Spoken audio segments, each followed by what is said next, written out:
سر رکھ کر سو گئے۔ اتنے میں حضرت ابوبکر صدیق کی آنکھوں سے آنسو ٹپکے اور رسول اکرم کے چہرے انور پر گرے۔ آنکھ کھلی، کیا بات ہے ابوبکر رو رہے ہو؟ کہا کہ ہاں اللہ کے رسول، کیا ہوا؟ اس سوراخ میں اللہ کے رسول کوئی موذی جانور ہے جس نے مجھے کاٹ لیا، تکلیف بہت ہو رہی ہے، لیکن میں ہل اس لیے نہیں رہا تھا کہ آپ سو رہے تھے، کہیں آپ کی نیند میں خلل نہ پڑ جائے۔ اللہ کے رسول، رسول اکرم صلی اللہ علیہ وسلم نے لعاب مبارک نکالا اور لگا دیا، ایسا ہو گیا جیسے تو کبھی اس میں تکلیف تھی ہی نہیں۔ کبھی آپ نے یہ سوچا کہ حضرت ابوبکر صدیق نے اس میں انگوٹھا کیوں لگایا؟ اس لیے نا کہ کہیں اس میں سے کوئی موذی جانور نکل کر میرے حبیب کو نہ کاٹ لے۔ اپنے آپ کو پیش کر دیا، لیکن رسول اکرم صلی اللہ علیہ وسلم کو کوئی تکلیف نہ ہو جائے۔ مشرکین مکہ ڈھونڈتے ڈھونڈتے اس غار کے اوپر تک پہنچ گئے۔ حضرت ابوبکر صدیق رضی اللہ تعالیٰ عنہ کی حالت غیر ہونے لگی۔ رسول اکرم نے کہا کیا بات ہے؟ کہا کہ اللہ کے رسول، اگر ان میں سے کسی نے بھی اپنے پیروں کی طرف دیکھا تو ہم پکڑے جائیں گے۔ اللہ کے رسول، مجھے اپنی جان کا تو کوئی ملال نہیں ہے، لیکن آپ کی وجہ سے مجھے بہت تکلیف ہو رہی ہے کہ آپ کے ساتھ یہ کیا کریں گے۔ رسول اکرم نے فرمایا لا تحزن ان اللہ معنا۔ اے ابو بکر، ڈرنے کی کیا بات ہے، اللہ ہمارے ساتھ ہے۔ اللہ رب العزت کو ان دو پاکیزہ نفوس کی یہ باتیں اور یہ ادا اتنی پسند آئی کہ ہمیشہ ہمیشہ کے لیے قرآن شریف میں اس کو زندہ و جاوید بنا دیا۔ اذ یقول لصاحبہ لا تحزن ان اللہ معنا۔ اسی لیے بعض علماء نے کہا کہ کوئی آدمی اگر کسی صحابی کی صحابیت سے انکار کر دے تو اس کو آپ گمراہ کہہ سکتے ہیں، لیکن کافر نہیں کہہ سکتے۔ لیکن اگر ابوبکر کی صحابیت سے انکار کرے گا تو وہ کافر کہلائے گا، کیونکہ قرآن کا انکار کرتا ہے۔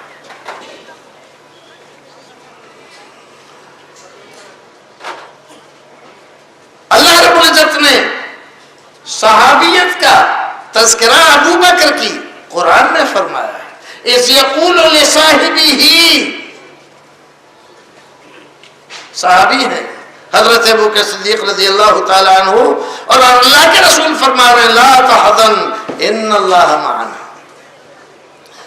نبی اکرم صلی اللہ علیہ وسلم کے ایک صحابی، واقعات بہت ہیں اور ان تمام واقعات کے بیان کرنے کا مقصد کیا ہے کہ صحابہ کرام کا انداز کیا تھا محبت کا، اور کیسی محبت انہوں نے کی تھی جس کو اللہ رب العزت نے پسند فرمایا اور ان کے فضائل قرآن میں ذکر فرمایا۔ ایک صحابی اللہ کے رسول کے نبی اکرم صلی اللہ علیہ وسلم کی خدمت میں آئے، ہاتھ میں سونے کی انگوٹھی ہے۔ رسول اکرم نے دیکھا، بلایا، نکالی اور پھینک دی۔ مجلس جاری رہی۔ اس کے بعد مجلس ختم ہو گئی، سارے لوگ ایک ایک کر کے اٹھ کے چلے گئے، اللہ کے رسول بھی اٹھ کے چلے گئے۔ وہ صحابی بیٹھے ہوئے ہیں جن کی انگوٹھی اللہ کے رسول نے نکال کر پھینکی تھی۔ ایک صاحب نے کہا کہ میاں اب تو اللہ کے رسول چلے گئے، اب اٹھا لو۔ انہوں نے کہا کیا کہا کہ اب اٹھا لو، اب تو اللہ کے رسول ہے نہیں، نہ لے جاؤ گے۔ کہا کہ میں اس چیز کو اٹھا لوں جس کو رسول اکرم صلی اللہ علیہ وسلم نے پھینک دیا۔ کبھی ایسا نہیں ہوگا کہ جس چیز کو رسول اکرم صلی اللہ علیہ وسلم نے پھینک دیا میں اس کو اٹھا لوں۔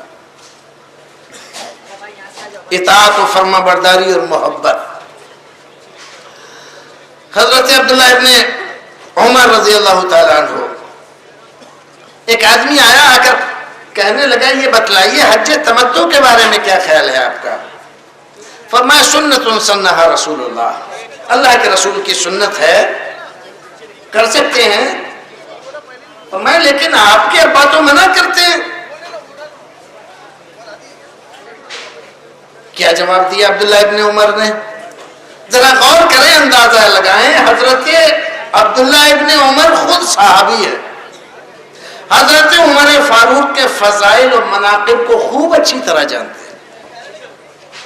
حضرت عمر کی کوئی فضیلت ان سے چھپی ہوئی نہیں ہے، ان کا درجہ اور مرتبہ خوب ان پر آیا روشن ہے. جب سوال کرنے والے نے یہ کہا آپ کے ابا تو منع کرتے ہیں، تو کیا فرمایا؟ امر ابی یتبع امر رسول اللہ، اطاعت میرے رسول کی جائے گی یا میرے ابا کی؟ حضرت عبداللہ ابن عمر رضی اللہ تعالیٰ عنہ نے ابا کے فضائل و مناقب اپنی جگہ پر ہیں، لیکن جہاں اطاعت کا معاملہ ہے وہاں اطاعت رسول کی جائے گی. محبت کا تقاضا یہی ہے. یہی عبداللہ ابن عمر ہیں،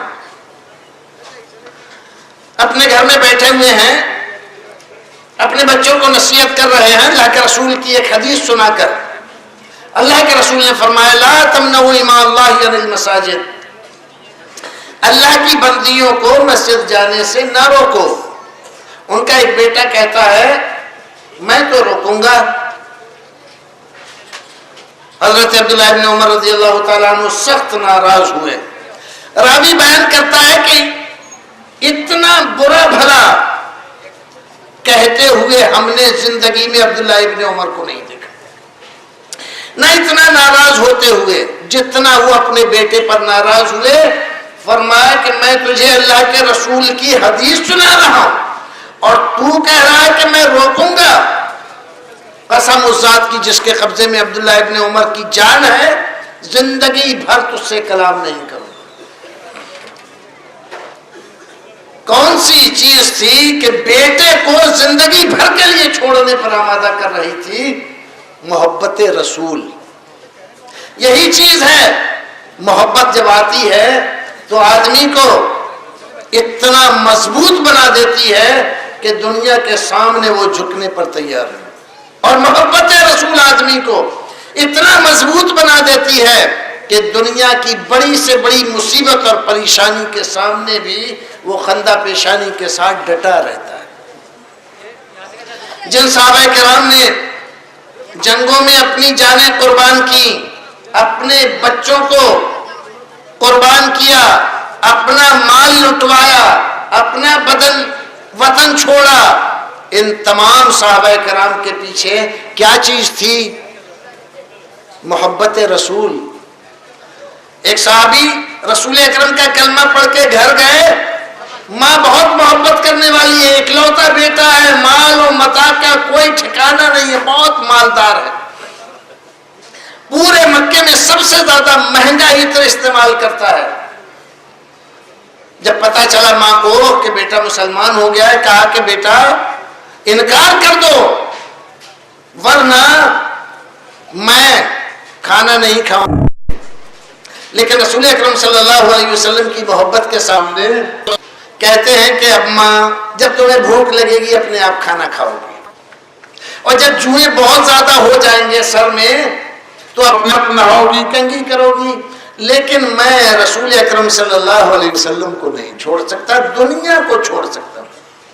حضرت مصعب ابن عمیر رضی اللہ تعالیٰ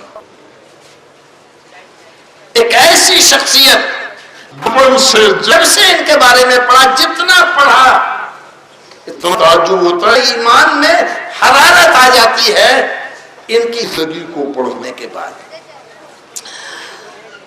مکے میں سب سے زیادہ شان و شوکت کے ساتھ رہنے والا یہ نوجوان رسول اکرم کی محبت میں اتنا آگے بڑھ گیا، مکہ سے مدینہ بھیج دیا گیا تبلیغ اسلام کے لیے، اور سب سے زیادہ جس آدمی نے مسلمان بنائے مدینے میں اور ماحول بنایا رسول اکرم صلی اللہ علیہ وسلم کے لیے، وہ یہی ذات ہیں. لیکن جب ان کا آخری وقت آیا تو آپ جانتے ہیں ان کے پاس اتنا کفن نہیں تھا جو ان کے جسم کو پورا آ جائے. جب سر ڈھانکا جاتا تھا تو پیر کھلاتے تھے, پیر ڈھانکے جاتے تھے تو سر کھل جاتا تھا.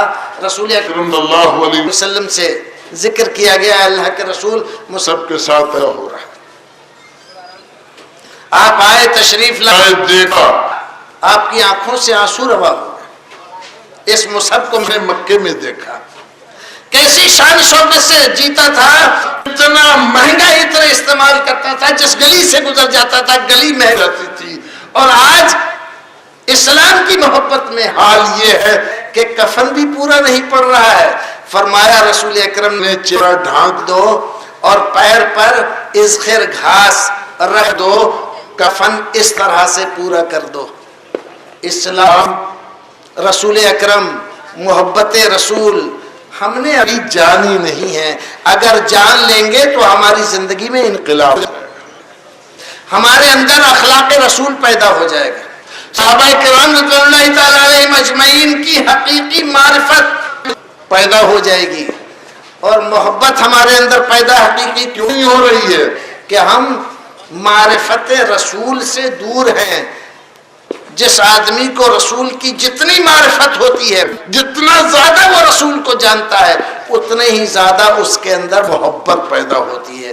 اگر آپ چاہتے ہیں رسول کی حقیقی محبت آپ کو حاصل ہو جائے تو رسول کی سیرت پڑھو, آج ہی سے اپنے اوپر لازم کر لو. زیادہ سے زیادہ آپ کے فرامین, ارشادات اور آپ کی سیرت پڑھیں گے اور آپ دیکھیں گے کچھ ہی دنوں میں آپ کے دل کی حالت بدل گئی, دنیا والوں کی طرف سے آپ کا دل پھر گیا اور رسول اکرم, دین, شریعت اور اللہ کی طرف آپ کا دل رجوع ہو گیا. پروردگار ہمیں اور آپ کو نیک عمل کرنے کی توفیق عطا فرمائے. جب تک دنیا میں رکھے ایمان و سلامتی کے ساتھ رکھے, جب دنیا سے لے جائے ایمان و سلامتی کے ساتھ لے جائے.